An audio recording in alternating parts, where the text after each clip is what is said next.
नमस्कार। आज भानुमति के पिटारे में मैं अर्चना झा आप सबके लिए लेकर आई हूँ राष्ट्रकवि श्री रामधारी सिंह दिनकर जी की रचना कोई अर्थ नहीं।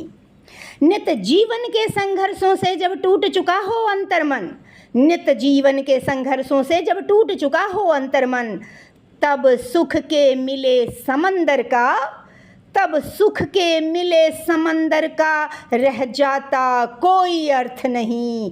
जब फसल सूख कर जल के बिन, जब फसल सूख कर जल के बिन तिनका तिनका बन गिर जाए, फिर होने वाली वर्षा का रह जाता कोई अर्थ नहीं, रह जाता कोई अर्थ नहीं।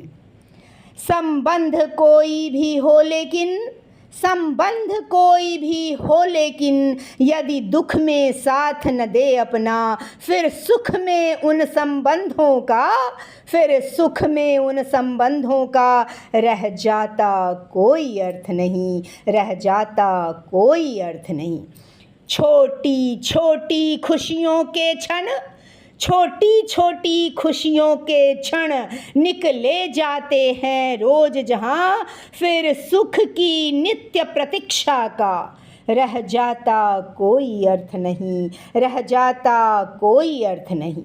मन कटुवाणी से आहत हो, मन कटुवाणी से आहत हो, भीतर तक छलनी हो जाए, फिर बाद कहे प्रिय वचनों का, फिर बाद कहे प्रिय वचनों का रह जाता कोई अर्थ नहीं, रह जाता कोई अर्थ नहीं। सुख साधन चाहे जितने हो, सुख साधन चाहे जितने हो, पर काया रोगों का घर हो, फिर उन अनगिनत सुविधाओं का रह जाता कोई अर्थ नहीं, रह जाता कोई अर्थ नहीं, रह जाता कोई अर्थ नहीं। नित जीवन के संघर्षों से जब टूट चुका हो अंतर्मन, तब सुख के मिले समंदर का रह जाता कोई अर्थ नहीं, रह जाता कोई अर्थ नहीं, रह जाता कोई अर्थ नहीं।